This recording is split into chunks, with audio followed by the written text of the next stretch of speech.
l'être humain, c'est une merveille.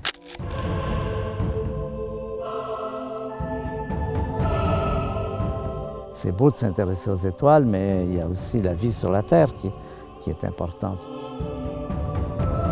Nous sommes un des chefs-d'œuvre de ce qu'a produit la nature au travers de ces milliards d'années, de l'évolution du cosmos. Moi, je m'oppose quand on dit que les êtres humains sont petits. Ils ne sont pas petits, ils sont merveilleux. Ils ont des problèmes énormes, c'est sûr. Nous sommes plongés là-dedans.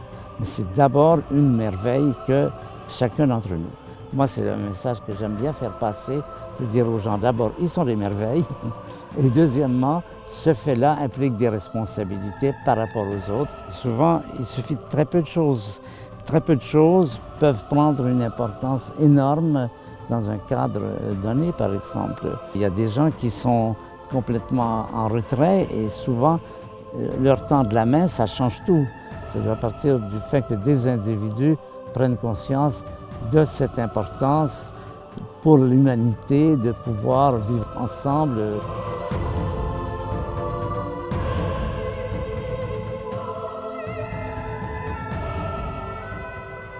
C'est important de ne pas avoir les mêmes réponses partout parce que les acteurs sur le territoire vont proposer des réponses différentes d'un territoire à l'autre.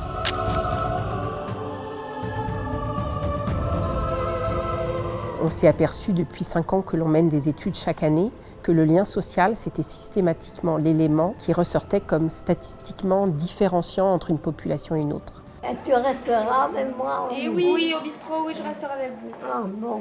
Ici, ce n'est pas une maison de retraite, c'est un pôle gérontologique.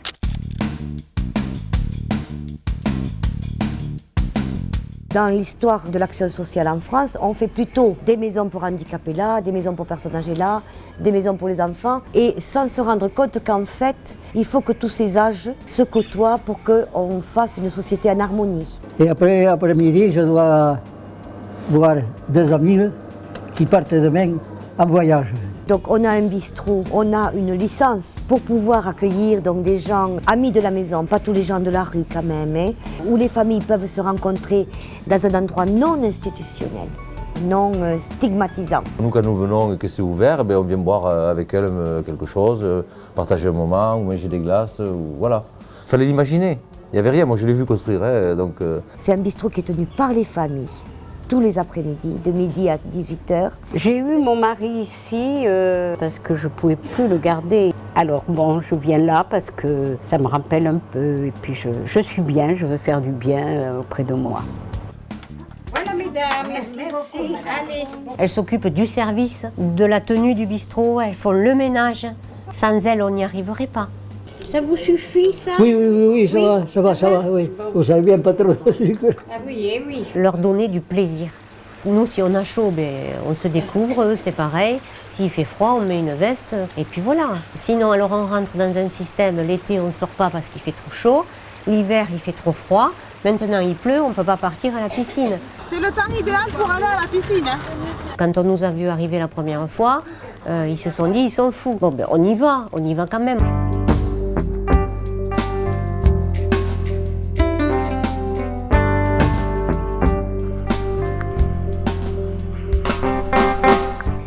C'est pas parce qu'on est âgé qu'on ne peut pas aller à la piscine.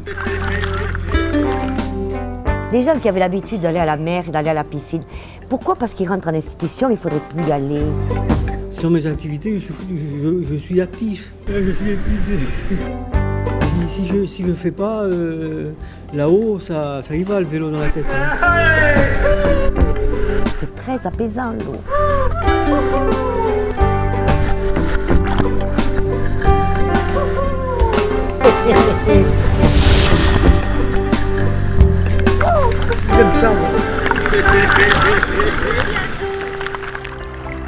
On est à l'aise là, oui. Oui. Je nage bien.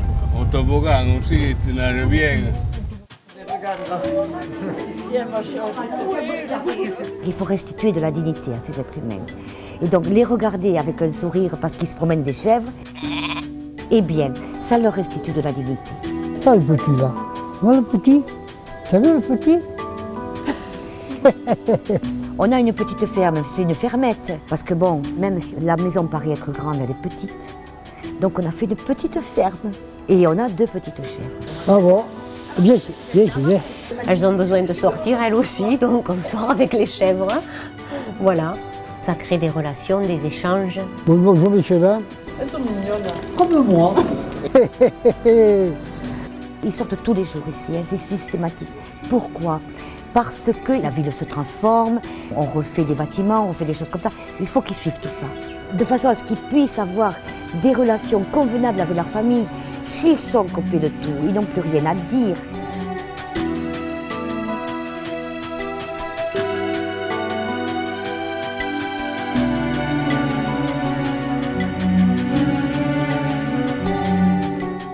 Nous devons aussi nous impliquer, chacun d'entre nous, pour donner un véritable sens au mot vivre ensemble. Ce n'est pas la famille du sang, c'est la famille du cœur, c'est la famille du projet, c'est la grande fraternité humaine qu'il faut maintenant construire. On recrée la fête des voisins. Est-ce qu'il y a besoin un jour de l'année de dire je vais aller partager un repas et je vais sortir du sac un repas pour partager avec mes voisins? Donc tu appuies sur le A et le B. C'est tous les jours que ça devrait se vivre. Et quand tu es là, et ben, tu lâches le B.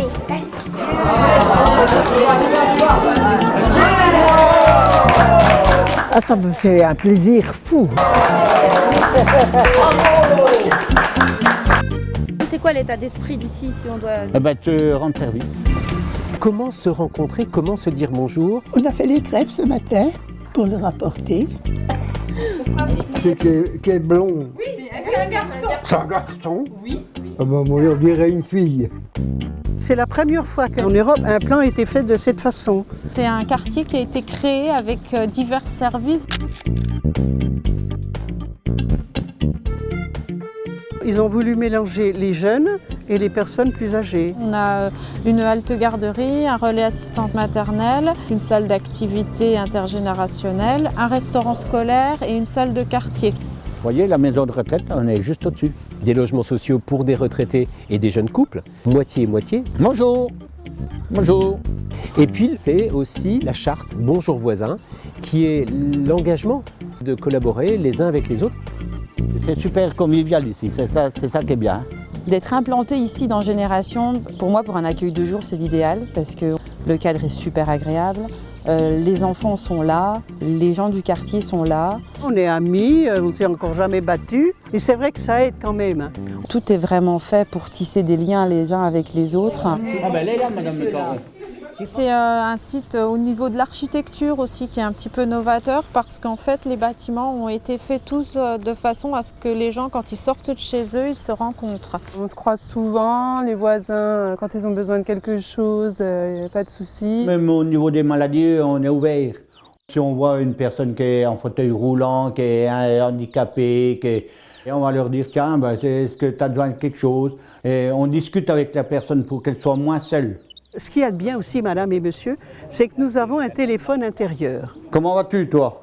Je ne suis pas bien, ceci, cela. Voilà, et ça, c'est merveilleux. Hein. Et ça, les gens, ils savent que, bon, même avec mon handicap, ils savent qu'ils peuvent encore compter sur moi. Que ça soit jeune ou pas jeune. Ils vous respectent, ils vous aiment, enfin, ça fait plaisir. Qu'on soit petit, qu'on soit grand, qu'on soit âgé, qu'on soit malade, on a tous besoin d'être ensemble. Allez, au revoir tout le monde.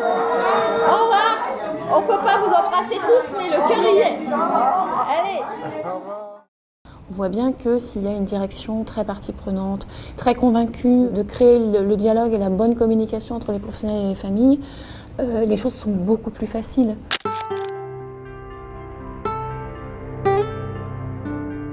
À force de vouloir limiter les risques, on finit par empêcher la personne de vivre. Donc il faut vraiment travailler sur l'organisation des établissements, sur la façon dont sont pensés le fonctionnement, la vie quotidienne, les tâches des personnels, pour laisser la place au rapport humain, et pas seulement à la technique et au respect des règles d'hygiène et de sécurité. Je perds la mémoire, vraiment, honnêtement. Ouais, vraiment? Oui, je me... Bon, c'est pas bien grave. On va se promener? Je vais aller par là un peu. Et c'est vrai qu'elle est joviale, maman. Enfin, moi, je trouve que... Bon, ça vous gêne pas si j'ai pas 18 ans et que je vous accompagne quand même? Je serais pas... Alors, je vais vous dire quelque chose dont vous êtes très sympathique, alors ça remplace. Hein. Non, mais il faut pas... Non, non, mais ça me fait plaisir en plus, c'est bien, c'est sympa. Ici, on est dans le 8e arrondissement, hein. Il y a 9 arrondissements à Lyon. Voilà. Donc un arrondissement de 80 000 habitants. Mais c'est vrai que j'ai la télévision comme tout le monde, mais moi j'aime bien aller faire un tour. Je ne vois pas pourquoi, sous prétexte qu'ils intègrent une résidence parce qu'ils ont besoin d'aide pour la toilette ou qu'ils voient moins bien, tout d'un coup, on leur interdirait des choses qu'ils peuvent encore faire.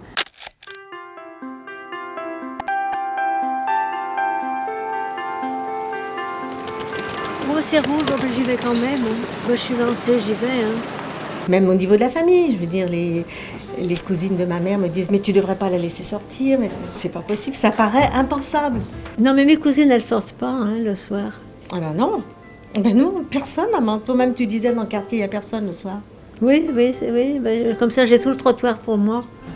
Il y a ce côté Pour les personnes qui sont très désorientées et qui donc ont un risque de se perdre, c'est un risque qu'on mesure, on en discute avec la personne, avec la famille. C'était totalement indispensable qu'elle soit libre de sortir quand elle veut et où elle veut.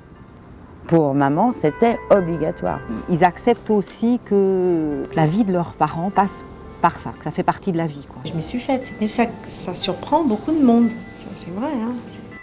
Mais on veut... Écoute, si j'étais jeune, on me volerait, un jeune me kidnappe, mais une vieille, qu'est-ce qu'ils veulent qu'ils prennent une vieille? Ils veulent pas prendre une vieille. Ben, on voit bien que j'ai pas 20 ans. Hein. J'ai 25 ans.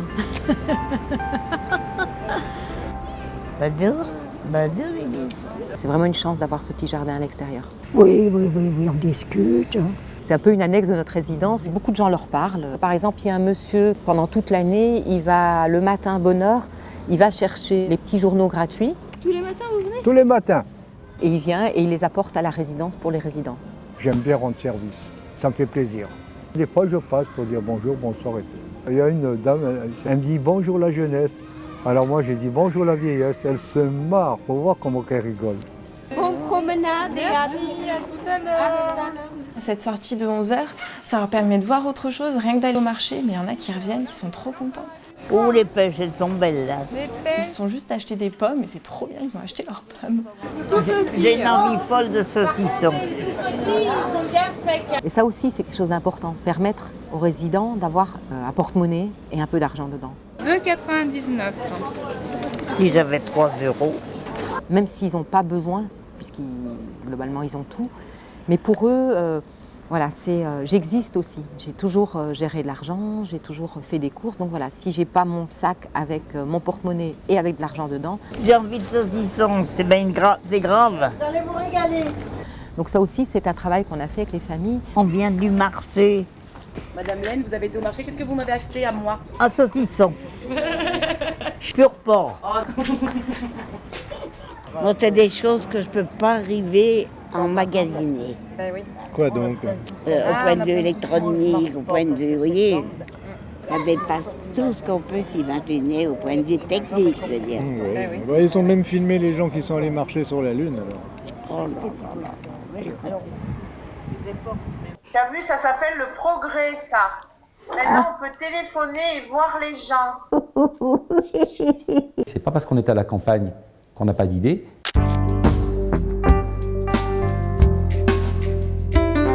Je vois ta tête. Oui. Oui. Tu vois la mienne? Oui.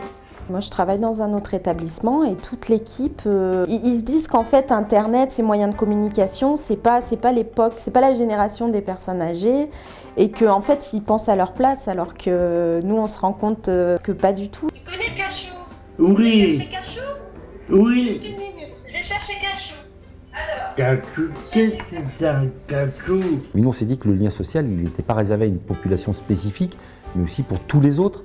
Et que, encore plus parce qu'on est en milieu rural, sans moyens de transport, mais aussi parce que la vie fait que les familles sont éclatées, travaillent aux 4 coins du monde ou de la France, pour la plupart des personnes qui sont ici. C'était ouvrir les portes sur l'extérieur. Oh là là! Il est beau ce petit chat! C'est vrai que l'avantage, c'est de pouvoir quand même voir des personnes qui n'ont pas vu depuis longtemps. Ça peut être des petits-enfants, ça peut être des animaux comme on a vu tout à l'heure, ou ça peut être aussi la famille, ses propres enfants. Et puis Laurine, elle va venir dimanche. Je vais essayer de voir si on peut prendre un rendez-vous pour se parler comme ça à la télévision avec Laurine. Oui. Ça n'empêche pas les visites, loin de là. Et ça, c'était la crainte des familles aussi. Et on s'est rendu compte que l'un et l'autre n'étaient pas incompatibles. C'est-à-dire qu'on peut tout à fait avoir des entretiens Skype, mais continuer à venir voir son parent.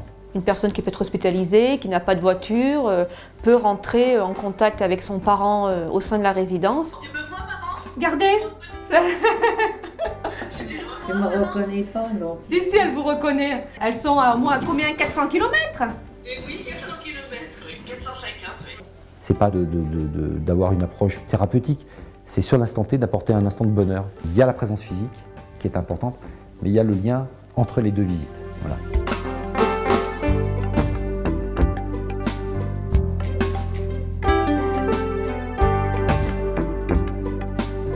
Et le gros, là, habillé en noir, là, il me dit, un jour, j'ai l'impression que vous me cherchez.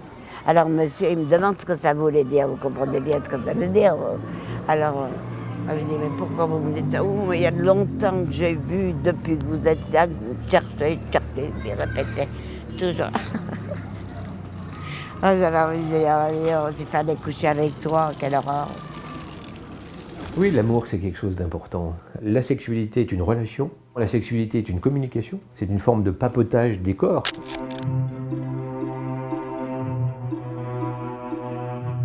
La communication, la relation, ça ne passe pas forcément par la parole. Il y a tout un tas de modes de communication. Il y a eu des études d'ailleurs qui ont montré que les couples qui gardaient une sexualité, c'était des couples où le risque, entre guillemets, d'institutionnalisation du malade était beaucoup plus faible que les autres. J'ai vu il y a quelques années un couple comme ça qui est arrivé. Et tout de suite, je remarque que c'est un couple, ils se tenaient la main, ils étaient très présents l'un à l'autre et le monsieur regardait, il avait des sourires. Il se passait vraiment quelque chose en termes de relation. Et lui, par contre, ne parlait plus. L'évolution de sa maladie faisait qu'il jargonnait, mais bon, il n'avait plus de parole.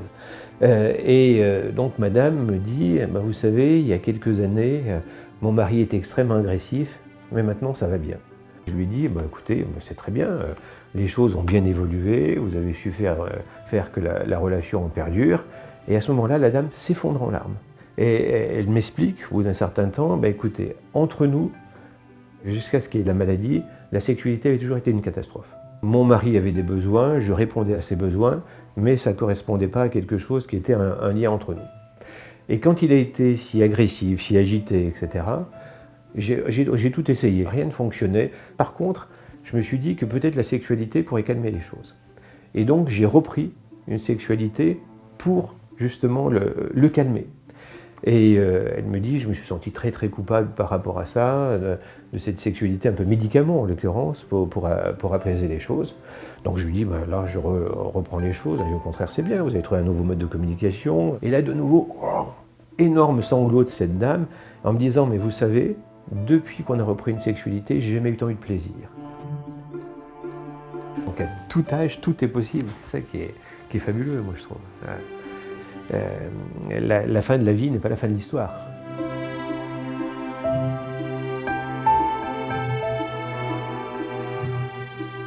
C'est Marie de Henzel qui dit ça, toute une vie pour se mettre au monde. Mes parents ont été vers un amour qui s'accomplissait, alors que toute la vie ils avaient peiné pour se comprendre.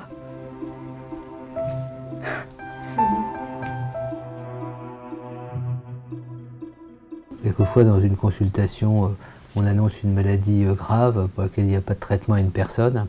Et son proche lui dit « Je ne déserterai pas, je ne t'abandonnerai pas, tu verras, on réussira ensemble ».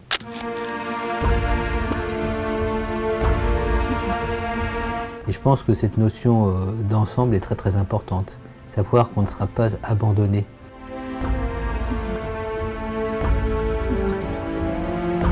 Le jour où je lui ai dit clairement « je ne te laisserai jamais, je m'occuperai toujours de toi », là j'ai senti que c'était un cap de passé.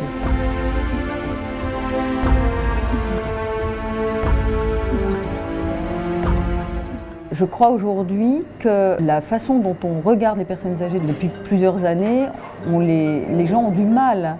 On les a mises de côté, on a un peu peur du vieillissement.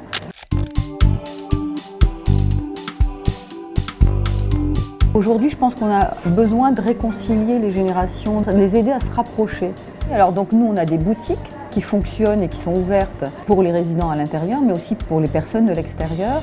Et du coup, il y a des rencontres possibles. Tout le monde vient, tout le monde se côtoie. Et... Ce matin, j'ai rencontré une dame que je n'avais pas vue depuis au moins 40 ans. Ouais, c'est sympa, quoi. C'est vrai que tout le monde s'entend bien, quoi. Ce qui est valable d'ailleurs pour tous les commerces. Il y a souvent des tables qui sont l'un à côté de l'autre et ils discutent. Les commerces vivent majoritairement avec des gens de l'extérieur qui des fois, au bout d'un moment, disent « Ah bon, c'est une maison de retraite ». Il y a un va-et-vient et du coup ça rassure tout le monde. Et puis pour les résidents, c'est important parce qu'ils continuent de vivre comme le citoyen lambda.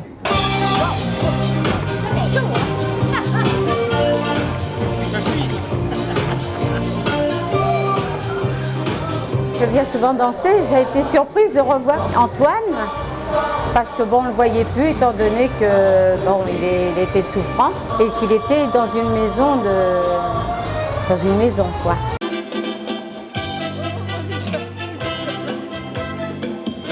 Ce qu'on veut maintenir, c'est toujours ce lien avec l'extérieur. Beaucoup de résidents aiment danser. C'était boulot, dodo, danse. Et danse. Et beaucoup connaissent le Moulin Rose. L'idée est venue comme ça.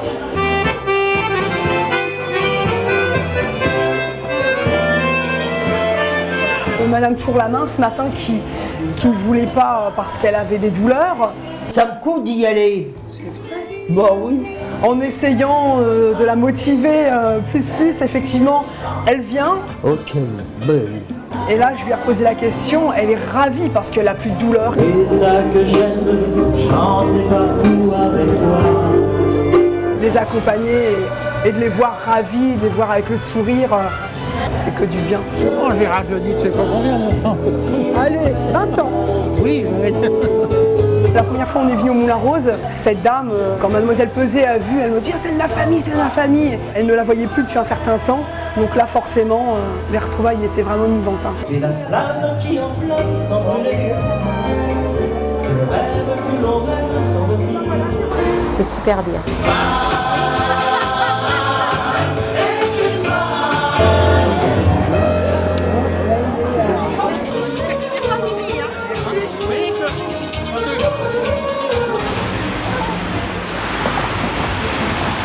Je ne voulais pas venir ce matin, on m'a forcé, je suis très contente. Et je vais bien dormir, je crois. Ah bah ça m'a fait bien plaisir, mais c'est comme j'aime bien danser. Pour une fois, je bu un petit peu de champagne. Le principe de base, c'est qu'ils sont libres. Évidemment, alors pour les personnes qui peuvent s'égarer, on a des dispositifs, les montres, et on active un petit système anti-égarement. Si on ferme tout, c'est quoi? C'est que c'est des gens qui sont dangereux, que c'est peut-être des gens qui ont des maladies, qu'on peut peut-être, ça a des choses qui s'attrapent. Donc, qu'est-ce qu'on signifie quand tout est fermé? Qu'est-ce qu'on montre à l'extérieur? C'est pour ça que je suis atterri ici. Moi, j'ai recherché pour la sortir d'où elle était. Elle pleurait tous les jours où elle était là-bas. J'ai dit, moi, je veux bien continuer à vivre avec elle, mais vivons ensemble et faisons-la vivre, quoi. On essaye de rester dans le tempo qu'on vivait avant, malgré le handicap qui est là, que l'on gère au mieux que l'on peut. On essaye de l'encourager, puis d'avancer tous les deux, quoi, voilà. Je l'emmène partout tous les jours. On va se promener le long du canal en bas. Malheureusement, c'est avec son fauteuil, voilà. D'ailleurs, je suis en train d'essayer d'acheter un vélo pousseur, c'est-à-dire que sur le devant du vélo, en place de la roue avant, c'est le chariot.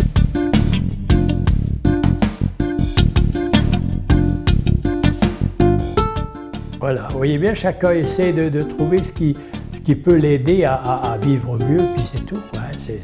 C'est aussi bête que ça, quoi. Il y a pas... Voilà.